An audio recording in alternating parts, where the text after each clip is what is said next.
بسم اللہ الرحمن الرحیم۔ دنیا بھر میں دیکھنے اور سننے والوں کو ہمارا سلام۔ حضرت ابوبکر صدیق رضی اللہ عنہ نے فرمایا کہ جس نے اللہ اور اس کے رسول کی اطاعت کی بے شک وہ فلاح پا گیا، اور جس نے ان دونوں کی نافرمانی کی وہ کھلا ہوا گمراہ ہے۔ اپنے آپ کو اتباع و خواہشات نفس سے بچاؤ، بے شک وہ شخص کامیاب ہوا جو لالچ اور خواہش اور غصے سے بچایا گیا، اور تم اپنے آپ کو فخر و ناز سے بچاؤ۔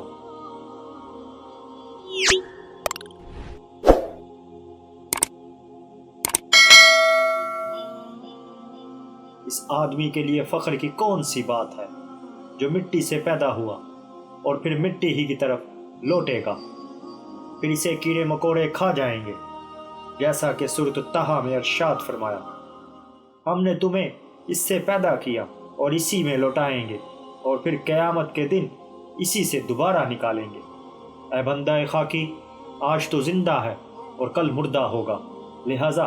زندگی کو غنیمت سمجھو اور ہر لمحہ اللہ تعالیٰ کی اطاعت پر قائم رہو،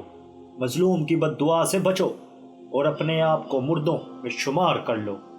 حضرت ابوبکر صدیق رضی اللہ عنہ کا تیسرا خطبہ۔ یزید بن ہارون بیان کرتے ہیں کہ حضرت ابوبکر صدیق رضی اللہ عنہ نے خطبے میں ارشاد فرمایا کہ قیامت کے روز ایک ایسے بندے کو اللہ تعالیٰ کے سامنے لا کھڑا کیا جائے گا جس پر اللہ نے انعام کیا اور رزق میں وسعت دی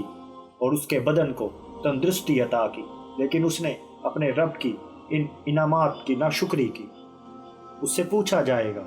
کہ تو نے اپنے اس دن کے لیے کیا عمل کیا تھا؟ جب وہ کوئی نیکی اپنے نامہ اعمال میں نہ پائے گا تو رونا شروع کر دے گا، یہاں تک کہ اس کے آنسو خشک ہو جائیں گے، پھر اس کو آر دلائی جائے گی اور رسوا کیا جائے گا، کیونکہ اس نے اللہ تعالیٰ کی عطا کردہ بیش و قیمت عمر غفلت میں ضائع کر دی جو اسے عبادت کے لیے عطا کی گئی تھی۔ بعد ازاں وہ خون کے آنسو بہائے گا، حتیٰ کہ وہ حالت تاسف میں اپنی انگلیاں اپنے دانتوں سے چبا ڈالے گا، پھر اسے آڑ دلائی جائے گی اور رسوا کیا جائے گا۔ اس معاملے میں جو اللہ تعالیٰ کی عبادت میں کیا تھا تو وہ چیخ مار کر اتنا روئے گا کہ اس کی آنکھوں کی پتلیاں اس کے دونوں رخساروں پر گر پڑیں گی، اور ہر ایک پتلی کی لمبائی چوڑائی 3-3 میل ہوگی۔ اس کے بعد پھر اسے آڑ دلائی جائے گی اور رسوا کیا جائے گا، یہاں تک کہ وہ کہے گا، اے میرے رب، مجھے جہنم میں بھیج دے اور مجھے اس مقام پر کھڑا رکھنے سے معاف فرما۔ سورۃ التوبہ میں ہے کہ جو کوئی اللہ اور اس کے رسول کی مخالفت کرے گا تو اس کے لیے دوزخ کی آگ ہے، اس میں وہ ہمیشہ پڑا رہے گا، یہ بڑی رسوائی ہے۔ دعا ہے اللہ تعالی ہمیں آخرت کے دن کی سختی سے بچائے اور قیامت کے دن ہمیں رسول اللہ صلی اللہ علیہ وآلہ وسلم کی شفاعت نصیب فرمائے،